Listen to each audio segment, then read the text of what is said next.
Welcome to our Wellness Wednesday Health Show. My name is Dr. H. Kala Hewlett, President of Back Pain and Sciatica Center of Texas, Houston Neuropathy Solutions, and Houston Stem Cell Solutions. The goal of our Wellness Wednesday show is to bring you health and wellness solutions from leading experts that you can apply in your life immediately. Today, I'm excited to have our guest, but before I introduce you to her, I want to share an article that I came across, which will introduce today's topic. This was just published. It was from the Henry J. Kaiser Family Foundation, and it's titled The Implication of COVID-19 for Mental Health and Substance Use. And in the article, it goes on to say that prior to the COVID-19 pandemic, nearly 1 in 5 U.S. adults, or 47 million Americans, reported having a mental illness in the past year. Then they go on to talk about substance abuse, and they say deaths due to drug overdose have increased more than threefold over the past 19 years. In 2018, there was over 48,000 Americans that died by suicide. And then it goes on to say during this unprecedented time of fear, of uncertainty, that it's likely that mental health issues, substance abuse, and suicides, we will also see an increase of those. And even some of the reports I've seen that in March, here we are in May, in March when this first started, they had a 50% increase in alcohol sales. And I've seen some reports that as high as a 300% increase in alcohol sales in the months of April. And so we're stressed, we're finding vices. There's a lot of unhealthy ways to cope with stress. But today I'm excited to have with us on the show, Sherri Watson, who is a clinical psychologist and the mental health director for Brazos Valley Mental Health and Wellness. And in her bio, I love this statement, Sherri, so I'm going to read it. It says, "It is an absolute honor and privilege to help my clients rediscover their authentic self, their potential, and the lessons which often come as a result of past traumas." So welcome to our show, Sherri. Hi, how are you doing? Now, Sherri, what first got you interested in the mental health field? You know, it wasn't one of those things where I just woke out of bed one morning and thought this is something I want to do for the rest of my life. To truly be, I consider myself a healer. To truly be someone that is interested in healing an individual, it's a huge undertaking, and it's one that I don't take lightly. So when I decided to go into this field, it wasn't just to study the human mind. It wasn't just to help change behaviors. I really wanted to make an impact in the lives of individuals. And you're going to find that distinct difference. There are individuals that go into our field, and everybody has their own reasons. But for me personally, it was to actually help individuals reclaim their life. So what got me interested in that is it kind of happened over my life of helping friends get through divorces, helping with breakups, helping individuals get through negative home life experiences. And that was one of the things, along with my own personal stuff. You know, nobody's perfect, so we're all going to have our own gunk we have to work through. I kind of felt like that was my calling. So I really decided to dive in and kind of take that path. And it seems like it's worked out remarkably well as far as, you know, I'm proud of some of the stuff that I've accomplished and the individuals that I've worked with. You know, I worked in a prison system, actually several prison systems, and to take those individuals that are at their lowest of lows and going through the most challenging experiences of their life and helping them reconcile while they're going through the most challenging experiences of their lives, past traumas, to get them to that point where not only were they at their baseline, but they had excelled past their baseline and were able to reclaim their lives and have the confidence to do that despite the challenges that they were going to face going out into the world. As someone that had a record, to me, that was rewarding. That is really, really cool. I love how you talked about being a healer. You know, going through basic sciences in early years of my schooling, we learned early on that there was 3 aspects of health. There's the physical component, there's the nutritional component, and then there's the mental or emotional component. And I feel that is so neglected. We don't talk about it in healthcare a lot. We talk about physical, you know, hey, do your exercises, if you make sure you got rehab and so forth. We talk about chemical, we prescribe medications for health. but we don't talk about that mental, emotional health. So in that three-legged stool, if you will, that mental health is such an important one that can be neglected. Have you found something similar? Yes, I mean, we talk about mind, body, soul. And so you will have people that say, hey, I'm only going to focus on the body, treating the body. If you have anxiety or depression, we're going to treat it, from a behavioral standpoint, or we might refer you to a psychiatrist, and we're going to prescribe you medications that are going to help from a biological standpoint. Or we can treat it from strictly the mind standpoint, where we're going to look at your cognitive thoughts, your emotions, and we're going to treat it from that standpoint. Or you're going to have some people that are say we're only going to treat you from a spiritual standpoint, and they have their modalities with that as well. What I have found works for me and seems to work better with my clients is taking that, that tripod. We're going to treat mind, body, and soul. So everybody's an individual. What works for you may not work for someone else, because how you perceive life, you and I could be in the car and experience a car wreck, but your perception is going to be different than mine. So it's important to take all three into account, and you want to achieve that balance. If you're out of balance in one of those, it's like a domino effect. It's all going to fall down, and you will see the effects in your body, which is where you guys come into play. Stress is going to take its toll, and you start having back problems. You're not eating right, you gain weight, you lose weight, you're sleeping too much, not sleeping enough, cancer, certain things get turned on. Just a domino effect, like you said. Yes. Now, you mentioned psychiatry. And for those of individuals tuning into our show today, maybe briefly explain the difference between psychiatry and psychology, those two fields. Yes. And that is something, those two realms kind of get confused. Psychiatry is basically, it's a medical doctor that has been trained to treat mental illness through the prescription of medication. Psychology has been trained to treat people through a different avenues, such as cognitive behavioral, dialectic behavioral, cognitive processing. There's different modalities that are not medication based. So I'm a psychologist, so I do not prescribe meds. I try to find any other means necessary, because my belief is that you will not be allowed to go down any kind of path that you don't have the power or the tools to get through. Now, if you're struggling, you may not know how to tap into those tools.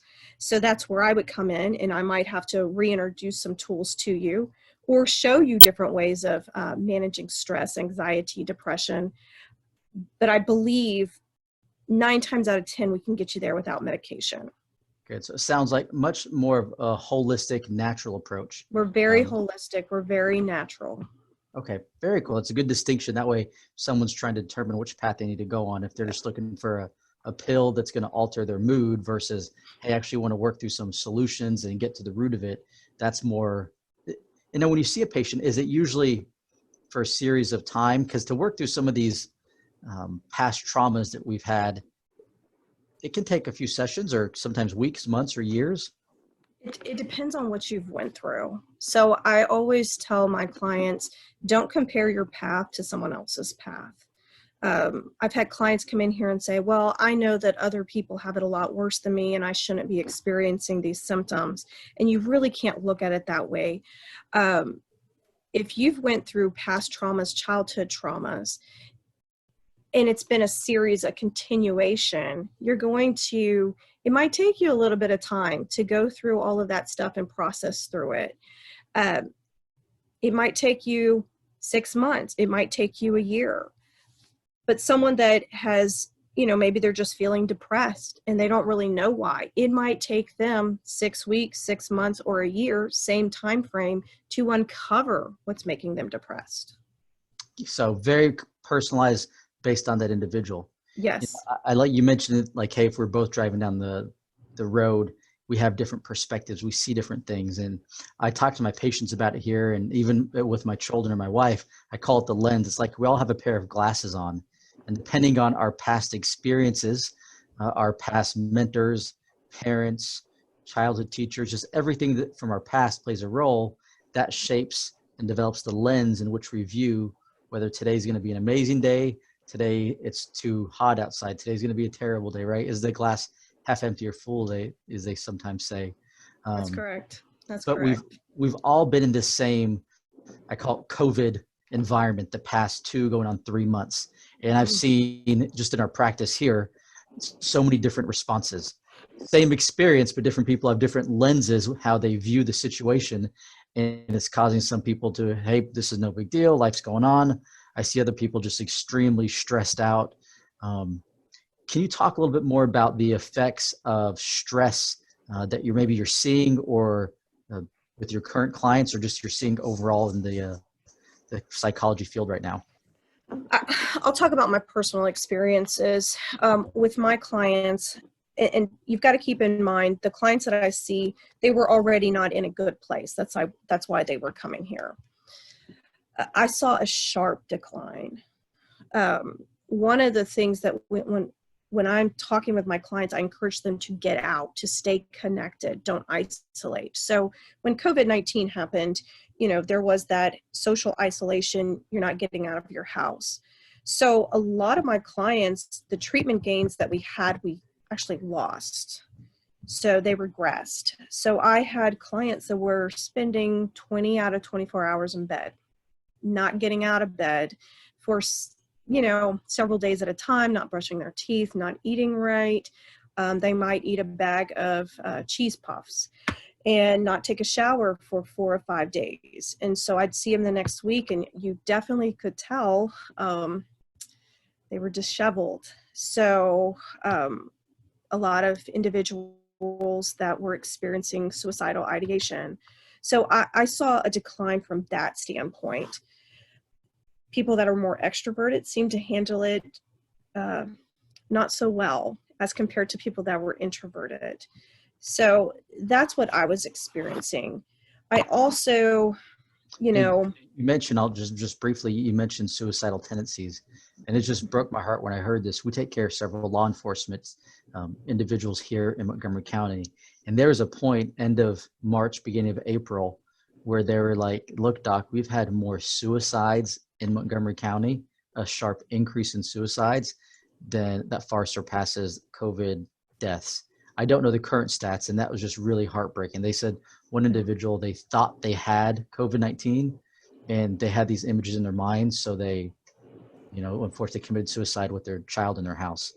So wow. we're seeing this here in our county and in this throughout Texas. So the effects are very real, unfortunately. Another thing that from talking to law enforcement, they said there was a sharp increase in domestic abuse, especially with children. 35% on average across the board through Texas, similar in Montgomery County here for child abuse. So we see these mental health and traumas. Yeah, we've had to make some reports on that as well. Now you were going to another topic. I just wanted to share that briefly. Oh, I started listening to you now. I'm right there with you now. So I don't know what I was saying. So for maybe someone, how do we know? Because some people, they don't know that they need help. So what would be a telltale sign maybe for an individual, or perhaps someone has a family member or friend who they can tell is going through some mental health issues? Because there's a stigma. There's like growing up, we didn't talk about mental health. It was like, if you're mental health, that's like, we don't talk about it. Something's wrong with you. And I think we need to change that.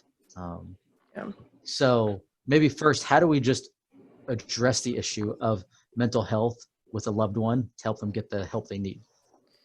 Well, every family is going to have their own individual dynamics, but so how you address it is going to be very much based on your home life and family dynamics. But I definitely agree with you as far as, there is a stigma to mental health. No one wants to be thought of as crazy or weak or having to get help. Everyone wants to, I don't want to say everyone, but the majority of people want to be thought of as strong and put together and being able to succeed in life.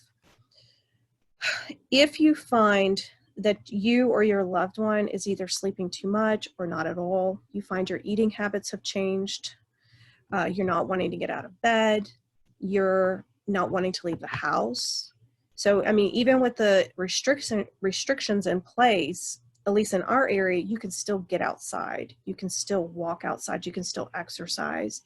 If you find that that has happened where you don't want to get outside, you're not taking usual interest in other activities. So let's just say you liked putting together puzzles and you don't want to do that anymore. Really start taking a look at what's going on here. And don't be afraid to ask. If you find yourself having suicidal thoughts, and that's definitely a time to get help, but don't be afraid to ask a loved one, hey, you know, what's going on here? Are you having any thoughts of hurting yourself? By doing that, you're not implanting something in their head. I get that a lot. Well, I don't want to suggest that. And then they start thinking about that. It really doesn't work that way.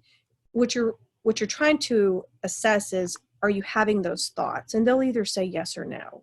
And by you asking that, I know I just said it, but you're really not going to get them thinking about it. They either were already thinking about it or they're not. So you can kind of tell if it comes with a family member, if they are actually declining. You'll see it. You'll see it. On that spectrum, you know, for the physical conditions we take care of here, I always tell a patient, the earlier we identify something, the easier it is to treat, right? The better the outcome. And so you talked about a spectrum from maybe early signs with changes in sleep patterns and diet and mood that may persist for, you know, days or weeks or longer. And then on the far end, like I'd say suicidal tendencies. Is it better? Do you say, hey, in the early stages, let's get someone in here? Like for me, I first realized that I'm a sports guy and I was watching one of these sports shows and it was, I think one of the NBA players that I grew up watching. There's a documentary on him and he had a sports psychologist. And then another one was an NFL quarterback. And he's like, yeah, I had to lead this team of guys and I didn't know how to do it. So, you know, it was wearing on me. So I realized there's a whole field of sports psychologists that were helping people just perform at better levels. And so is there any shame or problem of someone early stages seeking help from someone like you? Or that would you say that's— I mean, the thing is sometimes I have clients that just want someone to talk to. They don't meet diagnosis criteria. They just really need to have a third party perspective to bounce stuff off of.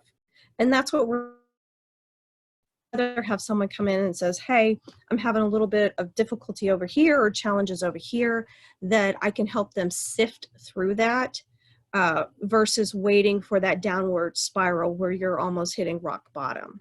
So it's a heck of a lot easier for us to stop it up here than it is to start it down here. I like that advice. I think it's good. That's good advice.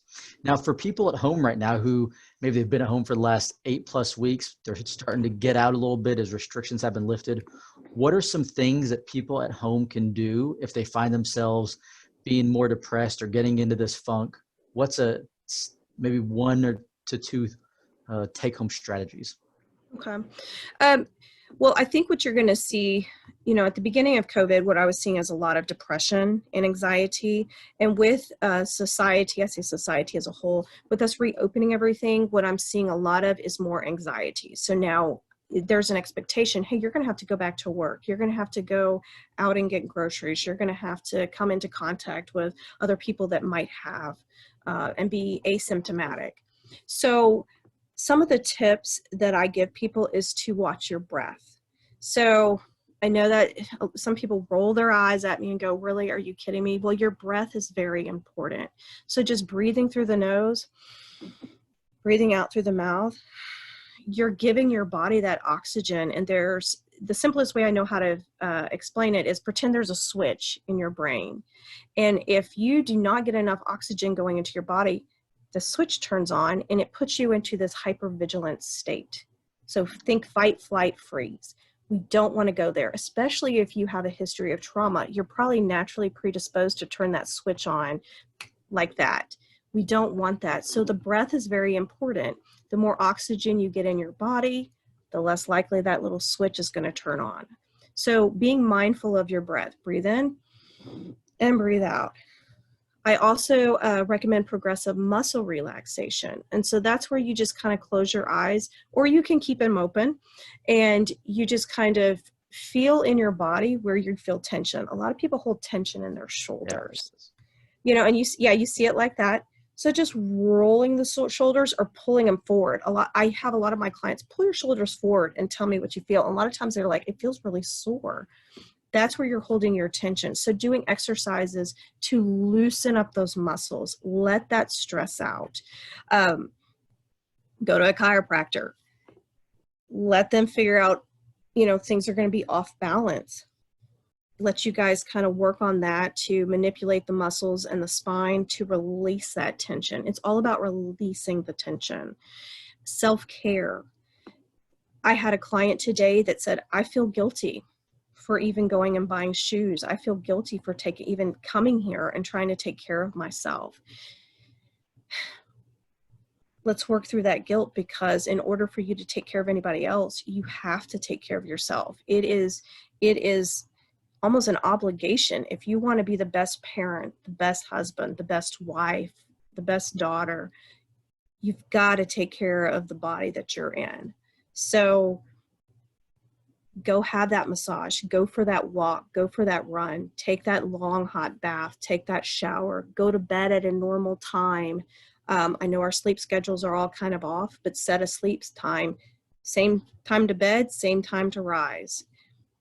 Eat healthy. Don't chow down on that bag of cheesy puffs. You want to eat healthy, put healthy food into your body. So it could be avocados, grilled chicken, whatever you set your mind to as this is healthy for you, put that in your body. The alcohol, the drugs, a lot of people gravitated to that. I saw it with my clients. They declined, and a lot of my individuals that were sober went back to using the drugs and the alcohol, which alcohol is a drug. We just separate it for some odd reason, but alcohol is a drug. Be mindful that whatever you put in your body, it's going to have an effect on your body, your mind, your soul. It's going to affect that whole tripod. So as you experience anxiety, before you go back to those old habits that were causing you issues in the first place, now is the time that we stop and we reflect and we make healthier choices. So instead of looking at this pandemic as this horrible, horrible thing, let's change how we're thinking a little bit and say, you know what, this was a time for me to pause and really reflect on how I want to live my life. Do you want to go back? And this is a question I would ask anybody. Do you want to go back to how things were, where it was the rat race, getting up, going, not really having time to reflect on yourself and focus on yourself and be the best person you could be? Or do you want to choose a different path? And I think everybody at some point in time wants to choose a better path for themselves. I love that concept. It's almost like hey, this is an opportunity to restart, because everything's been, it's like in a race, right? Hey, do I still want to run this race? Let's restart. And now I get to write the next chapter of what my life looks like. If I didn't like the last few chapters, that's okay. Fresh start, new chapter. I'm the author of it. Exactly. Those are some great tips. I love the mind, body, spirit, the connection, the triad, and some of those tips you shared. And so, we're just about out of time for today. Any final tips for our audience? No, just be mindful that, of your symptoms. If they start to decline, seek professional help. But really, my last tidbit is all of us are capable of reaching our full potential. If that wasn't so, those dreams that some of you guys may have given up on years ago would never have been placed there in the first place. So I think it's time maybe to brush the dust off of some of those and start pursuing your goals and reaching your highest potential. Oh, I absolutely love that. I have 4 kids at home, and, we always tell them they can be anything that they want to be. And I really hope that they realize that, and they don't somehow smother those dreams. Sometimes I think we go through life and those get smothered down. I don't know how or where, but somewhere between, 8, 9 years old of, you're going to conquer the world, and you get in high school, and I'm not sure what happens there, but but I love that advice. I absolutely love that advice, Sherri. Now, one last question. You're in the Brazos Valley area. We have people listening to this from multiple counties. Someone's in Brazos Valley, right? I'll include a link, but Brazos Valley Health Centers, right? the website? Brazos Valley Mental Health and Wellness, yes. Good. If someone's in another area, best way to find a psychologist, is there a general spot online they can look for a psychologist in their area? Any tips on that? Yes. The quickest way is just go to Psychology Today. You know, a lot of therapists put a profile up, you just put in your zip code and you can find what you're looking for. You know, also what we do is we do telehealth, you know, and I know based on your insurance plan, it may or may not cover it depending on, you know, again, the insurance plan. But we also, for those individuals that don't meet diagnosis and they just need a sounding board or they have goals that they haven't reached, we offer coaching, which life coaching, health coaching, that's all done online. So you can be anywhere in the world for the coaching aspect of it. So there's different ways that you can get in touch with whatever you're needing. And if they need help finding someone, they're more than welcome to call us and we can point them in the right direction. Even though you guys are in Montgomery, you know, the Woodlands and stuff like that. Love it. Well, thank you again, Sherri. Thank you to all of our listeners. As always, we wish you guys the best and help. And if you found value and enjoyed this show, please feel free to forward it to anybody you know who would benefit from some mental health tips to keep them healthy and well. All right. See y'all next week.